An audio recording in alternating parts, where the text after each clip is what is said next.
Igreja feita de muitas famílias, e se você está perto de um parente seu, diz: é uma honra congregar com você. Uma honra. Você congregar com a sua família é um presente de Deus, é bênção pura. Alguns ainda não desfrutam disso, mas eu creio que o Senhor pode fazer, porque Ele é fiel. Aleluia. Glória a Deus. Nosso tema: maturidade. Maturidade quer dizer que a árvore já está pronta para dar fruto. A árvore já está pronta para produzir aquilo que ela foi feita para produzir. E nós bem sabemos que o tempo, meus irmãos, está abreviado. A terra está rodando mais rápido. Há notícias e rumores de notícia. Mas fala para o irmão, se lá ler mais uma vez, a última: você tem o destino certo. Nosso destino é o céu. Não tem porque estar preocupado demais com o que vai acontecer aqui. A Bíblia vai dizer que aquele que se preocupa com essa terra, somente com essa vida, é o mais miserável dos homens. Nós temos uma mansão celeste, nós temos uma morada celeste. Então é tempo da gente consertar as nossas veredas, é tempo da gente, estar com Deus realmente, rever os nossos conceitos, rever os nossos valores, rever a nossa vida com Deus. Porque, meus irmãos, quando o Senhor Jesus veio, Ele veio para quebrar a religiosidade e trazer o reino dos céus, que não é comida nem bebida. Muitas coisas se tornam na nossa vida como costume, mas não se acostume com a presença de Deus. Ele tem novidade para a sua vida, Ele tem novidade para a minha vida. Glória a Deus. Vamos abrir lá em 1 Coríntios, capítulo 2, versículo 9.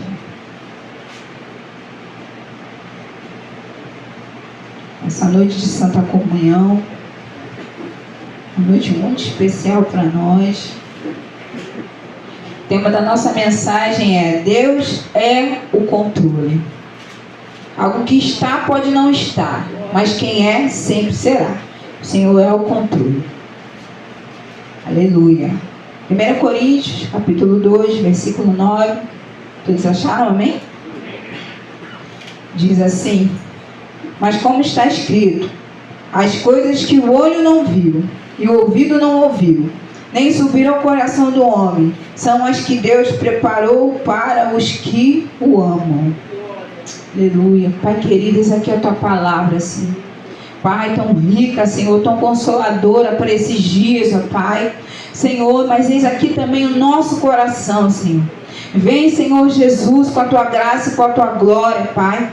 Assim como tu ministrou paz ao meu coração essa tarde, Senhor, vem ministrar paz ao coração dos meus irmãos, Senhor, a respeito do que eles ouvem, do que eles sentem, ó Pai, ou do que virá, Senhor. Tu és a nossa certeza, Senhor. Tu és o nosso porto seguro, nosso refúgio e fortaleza. Sim, Tu és, Senhor, o nosso grandíssimo galardão. Continua falando conosco nessa noite, ó Pai, em nome de Jesus. Amém e amém. Você está dando glória a Deus.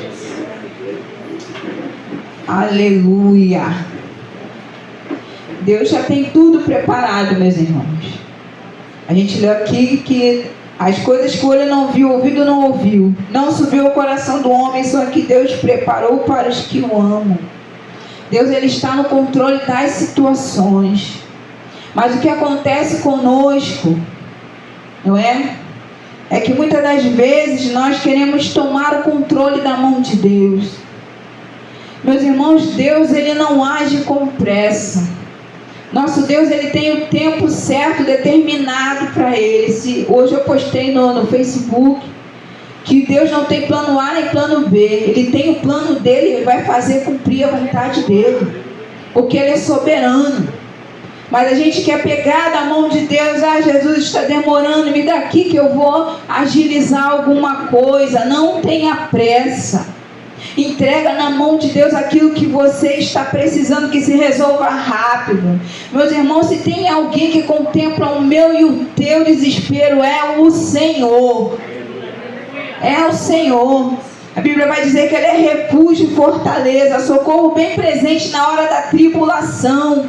Quando o salmista disse bem presente, o salmista era uma pessoa que vivia para lá e para cá fugindo de inimigos. Ele precisava ser liberto ali, ser livre todo o tempo, e Deus o livrava.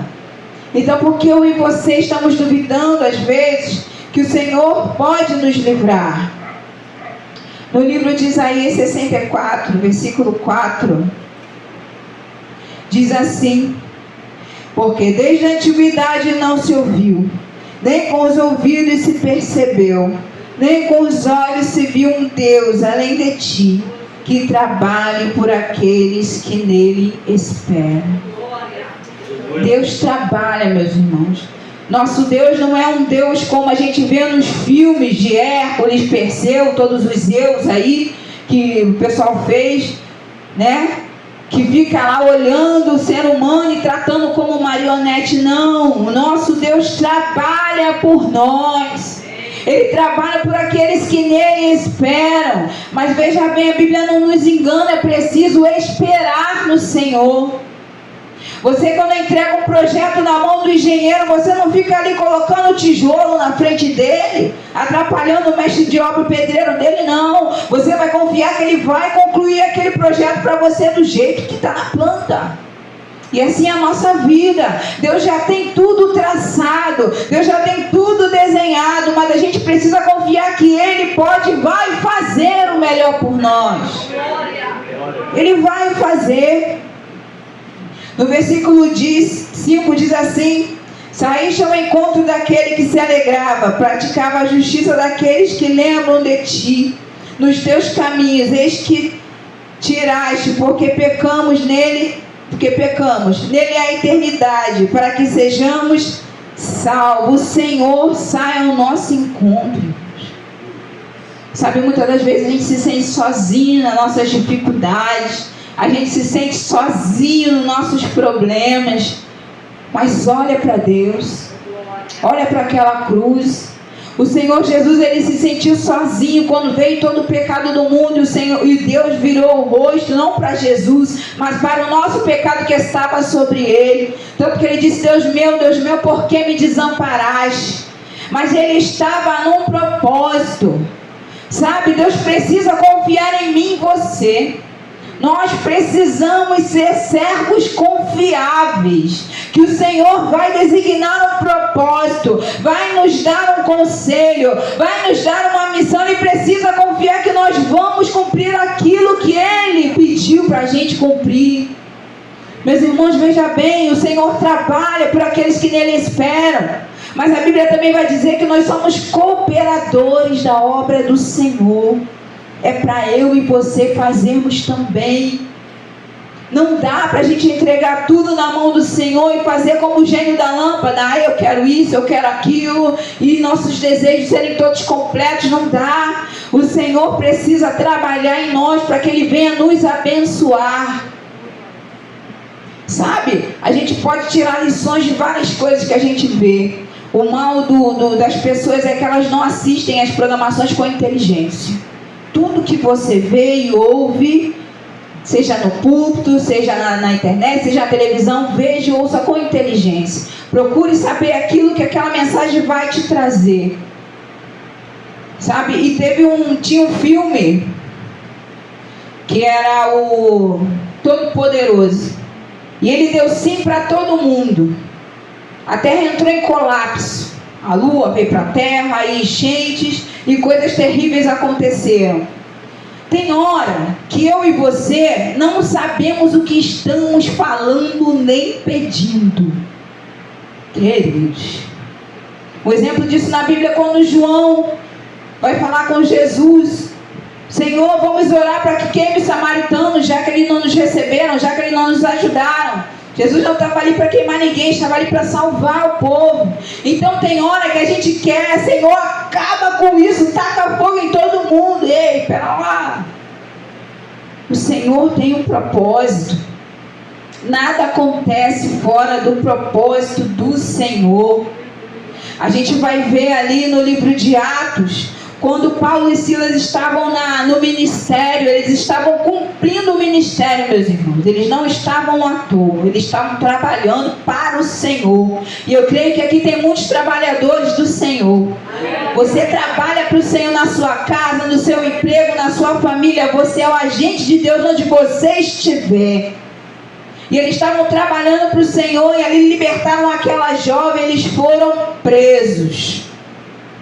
Queridos, eles foram presos na execução do ministério. Tem gente que acha que crente não vai passar aperto, que crente não vai passar vergonha, que crente não vai passar dificuldades. Esses dias eu estava passando as roupas e contando para o meu filho os apertos que a gente passou na juventude.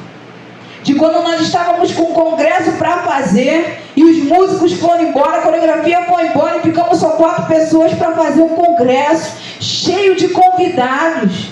E o Senhor bradou naquele lugar. Vidas foram convertidas porque no nosso coração estava em Deus. Você vai passar aperto. Fala para o seu irmão, você vai passar aperto.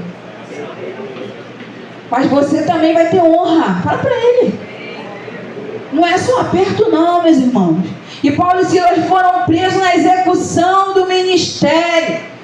O título da palavra é Deus está no controle. E ali naquela prisão, irmãos, eles foram primeiro açoitados. Sabe? Servo de Deus acha que não vai tomar açoite. Não. Está me batendo muito. Que isso? Eu tenho que ficar quieto. Porque o Senhor, Ele prova o nosso caráter durante a execução do ministério. Irmão, punhalada não mata crente, falsidade não mata crente. A gente só não pode estar sem a presença do Espírito Santo de Deus. Ele é que brinda o nosso coração. E eles foram ali presos, açoitados. Mas eles não, irmãos, o corpo deles estava moído, mas a alma deles estava livre no Senhor. Entenda bem, o meu e o teu corpo pode estar cansado, pode estar moído pelas adversidades, mas a nossa alma precisa estar livre para adorar ao Senhor. Aleluia! Oh, aleluia! Porque aquele que está numa cama de hospital sem poder levantar, pode estar adorando ao Senhor com o seu pensamento, se não puder falar, uma está livre. E quando você vai visitar para dar uma força, quem dá força é Ele para você, porque Ele está crendo no Senhor. Sabe, a alma deles estava livre. E a Bíblia vai dizer no livro de Atos, vou resumir, que eles estavam cantando e orando, e os presos estavam ouvindo. Você é observado na hora da tua provação. Na hora do embate, você é observado.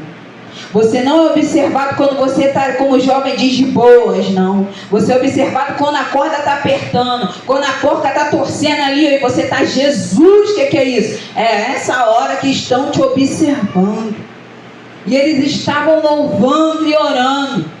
A Bíblia não vai dizer, irmãos, que eles estavam orando e louvando, rindo, e louvor de celebração e oração de vitória. A Bíblia vai dizer só que eles estavam louvando e orando. Não é sempre que você vai estar com louvor de celebração, com uma oração de vitória, mas a tua alma precisa estar ligada ao teu Criador. A tua adoração não pode ficar presa à tua circunstância, não pode, meus irmãos, porque Deus está no controle da nossa vida. Sabe, nessa noite de Santa Comunhão, liberta o teu espírito para o teu Criador. Essa carne aqui, ó, vai ficar. A Bíblia diz que nós teremos um corpo transformado. Nada disso aqui vai para o céu, não. O que vai a nossa alma adorar o nosso Criador vai voltar para quem deu. Sabe? E ela clama para adorar o Senhor. Então não deixa a tua carne vencer a tua alma que precisa adorar o Senhor. E a Bíblia vai dizer que por volta da meia-noite, um terremoto estremeceu aquele lugar.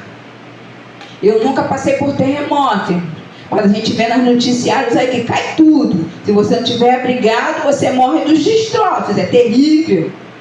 Mas a Bíblia vai dizer que nenhum deles se perdeu. O terremoto foi para quebrar as cadeias. Enquanto você adora o Senhor, Ele quebra as cadeias que te prendem. E é mais cadeias invisíveis do que visíveis na nossa vida. É cadeia de frustração, é cadeia de falação, sabe, de murmuração. A nossa boca se batendo o tempo todo. Ei, querido, querida, não deixa a murmuração dominar a tua vida. Porque se o louvor glorifica a Deus, a murmuração dá glória ao diabo. Não deixa. Sabe, o pensamento vem, irmãos, vem. Eu creio que Paulo e Silas, quando estavam sendo açoitados, falaram: Senhor, eu libertei aquela jovem, a culpa ainda é minha. Espírito de enganação. Mas logo ali louvaram ao Senhor. As cadeias caíram, meus irmãos. A Bíblia não vai dizer que soltou um pouquinho, não. A Bíblia vai dizer que caiu. Deus arrancou. Tem coisa na nossa vida que ainda não caiu, porque a gente não sabe louvar quando está apertado. A gente não sabe louvar quando está ruim. Irmãos, se Deus fizer, Ele é Deus. Se Ele não fizer, Ele continua sendo grandioso Deus. A nossa esperança não está só aqui no que Ele pode nos dar, mas está na face dEle que nós vamos encontrar. Que a Bíblia diz que a face dEle é mais brilhante que o sol, que a luz dEle ilumina todo o céu. Meus irmãos, a glória do Senhor não há de se comparar com nada do que tem de bom aqui. E aquele carcereiro, a Bíblia não vai dizer, eu andei pesquisando, não achei, se foi o carcereiro que açoitou ele. A Bíblia vai dizer que ele pulou dentro da cadeia, irmãos. O pessoal que é da vigilância sabe, como dá um ruim, tem que correr. E a Bíblia diz que ele pulou. Quando ele pulou e já ia se matar, porque quando você erra um serviço desse para Roma, não tinha perdão, eles eram cruéis. Ele ia se matar. Paulo diz: ei, estamos todos aqui. Paulo podia dizer para o carcereiro: ei, eu estou aqui. Os outros eu não sei, eu respondo por mim. Você já ouviu isso? Eu falo por mim. Queridos, que se levantem as Déboras, que se levantem, sabe, os Arãos, que se levantem os Asafes, que se levantem os Moisés, que se levantem aqueles que intercedem por outros. Alguém precisa da tua intercessão. Alguém precisa que você diga: ei, Ele está aqui comigo. Eu estou orando, calma que Deus vai fazer. Sabe, nós fomos chamados para dar a mão. Eu costumo sempre dizer isso no PG de mulheres: um ou outro ajudou. E o seu companheiro disse: esforça-te. Mas como é que eu vou dizer esforça-te se eu não estou perto do meu companheiro? Esse negócio de Cristo em casa, irmão, eu estava conversando com a irmã outro dia ali na porta. A gente fica sem régua. A nossa medida fica a mesma nossa. E não fica a medida de Deus. E não adianta, o nosso parâmetro é essa palavra. E quando aquele carcereiro viu que todos estavam ali, ele se maravilhou. Meus irmãos, Paulo ainda estava açoitado. Fala para o seu irmão, ele ainda estava açoitado.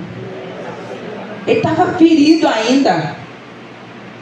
Quantas pessoas feridas conseguem, sabe, mostrar a salvação para outros? Essa tua ferida aí, meu irmão, minha irmã, não é para te matar, não. Não é para te envergonhar, não. São marcas que Deus deixou em nós para que vejam o poder e a glória dEle.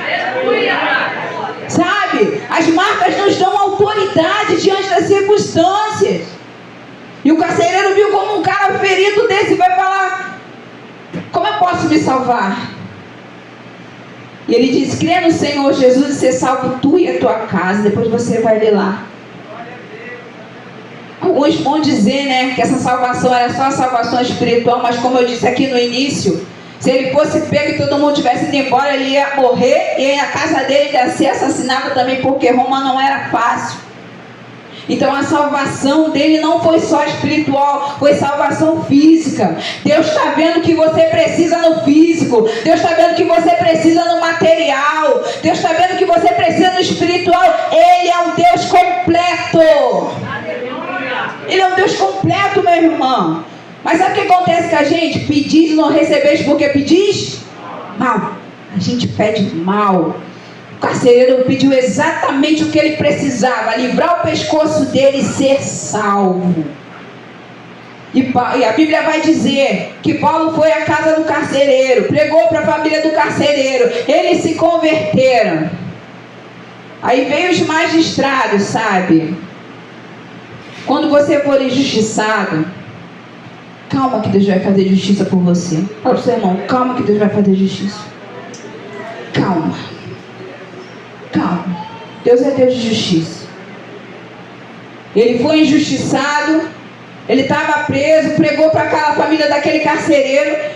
Aí os magistrados vieram, né? Na boca pequena, como diz, manda soltar aqueles dois lá, né? Aquela menina ali estava, né? Isso mesmo, manda soltar, porque Paulo era cidadão romano. Eles não podiam fazer aquilo com Paulo. Muitas das vezes fazem o que não podem com você, mas o Senhor é por ti, o Senhor é por mim. A justiça vem, meus irmãos. Nós não temos que temer um momento de choro, um momento de afronta, um momento de, sabe, de prostração, não temos que temer. E Paulo disse, olha, eu sou cidadão romano, então não vou sair daqui assim não. Da mesma forma que eles me colocaram aqui, eles vão ter que me colocar para fora. E a Bíblia diz, eu achei muito interessante, eu comentei com o pastor e com o diácono Leonardo, que os carcereiros, eles suplicaram. Quando você suplica a Deus, você ora com o seu coração, sabe, quebrantado. Então a Bíblia diz que os carcereiros suplicaram, sabe, pediram muita desculpa porque tinham feito aquilo com Paulo. Porque não era para ter feito isso. Você tem que aprender a reivindicar os seus direitos diante do Senhor. Sabe, Paulo não ficou para lá e para cá, fala com fulano, fala com Beltrano, eu vou chamar fulano, eu vou chamar Beltrano, e o Senhor vai te justificar, o Senhor vai te colocar de pé, vai te fazer sair em honra, porque Paulo não foi ali a passeio, Paulo foi ali resgatar vidas, Paulo foi ali salvar aquela menina daquele espírito de enganação. Você não está nessa vida passeio, você tem pessoas que precisam vir para o Evangelho através da tua vida, pastor, mas minha vida está embolada. Calma que o Senhor Jesus é mestre de desembolar nós. Aleluia! Aleluia! Ele desembola, irmãos. Tem situações, a Bíblia vai dizer que ele ajunta onde ninguém espalhou, ele é mestre de desembolar situações. E Paulo saiu daquela ilha ali, sabe, com a cabeça erguida e com um propósito cumprido. Você viu que rebuliço Deus teve que fazer com Paulo para que aquela família fosse salva? Tem coisa que acontece na tua vida que tu acha que é vergonha, que tu acha que me humilharam muito. Poxa, por que fulana está falando assim comigo? Eu tenho que aturar. O Senhor precisa te usar para salvar famílias. O Senhor precisa me usar para salvar famílias, e a nossa postura vai dizer quem nós servimos. Porque Jesus não veio para maltratar ninguém, mesmo que fosse maltratado. Naquela cruz ele deu o exemplo: Pai, perdoa-lhes, eles não sabem o que fazem. Eles não sabem o que fazem comigo e contigo. Sabe, mas a nossa vitória, a nossa justiça vem do Senhor. Aleluia. Glória a Deus. Santo é o teu nome, Jesus. Aleluia. Aleluia.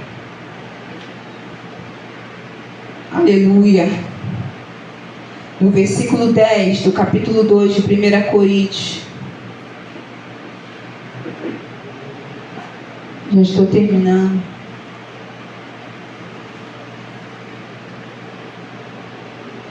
Diz assim: mas Deus nos revelou pelo seu Espírito, porque o Espírito penetra todas as coisas, e ainda as profundezas de Deus. Tem coisas que você vai precisar discernir no Espírito. Tem coisas que você vai precisar entender no Espírito. Deixa a raiva de lado, deixa a angústia de lado, deixa a cisma de lado, deixa o teu eu de lado e pede: Senhor, me dá discernimento dessa situação. Certa feita lá em Manaus, o pastor pregou e teve um louvor, o ministério de dança foi dançar e caiu todo mundo endemoniado. As irmãs não sabiam que aquilo era demônio, mas a gente sabia. E subiram para trocar de roupa, não conseguiram repreender. Vai lá, pastora, que elas estão no espírito, não sai do espírito. Eu falei, irmã, isso não é espírito não. Chamei as intercessoras, vem comigo. Não posso subir sozinha, pastor. Vai lá, pastora. Eu falei, tá, então vem, mãe, vem comigo. E ali repreendemos aquele que espírito maligno, porque quando você se propõe a fazer algo para Deus, seja dançar, seja pregar, seja estar aí no banco adorando, seja cuidando de alguém, seja fazendo qualquer coisa que você faça para o Senhor, e você divide a sua adoração, querido, Deus não divide, vai aparecer, vai querer sair. Sabe, quem é espiritual tem que discernir as coisas. Nem tudo é espírito de Deus. Nós estamos num momento de vivemos de muita profetada, muita profecia, muita falação. Mas nós temos que não viver de falações, mas viver a palavra do Senhor. A resposta está aqui. A Bíblia vai dizer que tem caminhos que parecem bons. Eu vou fazer assim, porque assim fulano vai me aceitar assim, e Beltrano, minha vida vai ser assim. Você já perguntou ao Senhor se esse é o plano certo? Tem coisas que só dão errado porque você e eu não perguntamos ao Senhor. Sabe? Deus me fez recordar do momento que eu era pequena. Meus irmãos sabem, eu nasci na igreja. E eu lembro que quando minha mãe perdia alguma coisa, eu perdia, eu corria para o joelho e orava, Senhor, me ajuda a achar aquilo que eu perdi. Me ajuda a achar, e rapidamente eu achava. Minha mãe já me chamava para procurar as coisas porque eu conseguia achar. Mas eu falei com ela, mãe, é que eu olho e Deus me ajuda mesmo. Eu ficava muito feliz com aquela descoberta de que Deus me ajudava. Quantos já perderam essa inocência? Deus pode te ajudar. Deus pode te dar direção. Deus pode te tirar desse caminho que parece bom. Quando Jacó chegou para Esaú com aquela lentilha lá, irmãos, parecia bom. Alimentou o estômago de Esaú, mas custou a sua primogenitura. Nós não podemos dar aquilo que é nosso. Deus está no controle de qualquer situação. Qualquer situação. Sabe quando o inimigo foi pedir Jó para o Senhor? Deus já viu lá na frente que Jó não ia negar ao Senhor. Pastora, você já leu Jó todo? Jó falou, perguntou, arguiu Deus, e Deus teve que falar do crocodilo, falar do rinoceronte e falar de um monte de coisa assim. Esse sou eu e você. Quando a gente não está no controle, já viu? Tem uma programação que é aniversário da igreja. Aí eu não estou com a programação, nem venho. Eu fico perguntando, o que vai acontecer? Quando o cara vai cantar? Quando o Lufa vai cantar? Que música vai cantar? E o que vai fazer? O que vai fazer? E assim já estava, perguntando várias coisas a Deus, para suprimir aquela falta de confiança em Deus. Você não precisa saber, você precisa confiar no Senhor. Eu não preciso saber, eu preciso confiar no Senhor, pois a vontade dele é boa, perfeita e agradável. Ele é imutável, ele não muda. O Senhor é poderoso para fazer infinitamente mais do que a gente pensa, do que a gente sabe, acha que é bom. Mãe, eu acho que se eu fizer isso aqui vai ser muito bom. Pergunta ao Senhor. Por mais que aquilo pareça agradável ao teu olho, pergunta ao Senhor. Sabe, o inimigo tem preparado armadilhas muito bem preparadas. E tem gente caindo. Tem gente se embolando nos próprios pés. E depois orando, Senhor, como é que isso aconteceu? Pergunte a Deus. Sabe, Ele é o controle da nossa vida. Ele nunca vai nos deixar perecer. Mas a Bíblia vai dizer também: se quiseres e me ouvires, comereis o melhor dessa terra. Nós temos que querer ouvir o Senhor. Sabe, às vezes a gente faz ouvido de mercador. Ouve com o ouvido, mas não assimila no coração. Nós precisamos assimilar a vontade de Deus no nosso coração. A maturidade, ela vem com processo. Tem gente querendo pular processo o tempo todo. O tempo todo. Não, vou fazer isso aqui para acabar logo, Calma. Calma. Anda um passo de cada vez. Confia no Senhor. Se Ele te prometeu esse caminho, se Ele te fez uma promessa, a Bíblia diz que Ele não é homem para que minta, nem filho do homem para que se arrependa. Ele é Deus. Ele está aqui no nosso tempo, mas Ele já está lá na eternidade, quando tudo isso aqui já passou. Quando nós já estivermos louvando ao Senhor, Ele já está lá. O tempo do Senhor não é o nosso. Sabe, Ele sabe aquilo que nós vamos tentar se desviar para poder chegar mais rápido. Confia no controle do Senhor.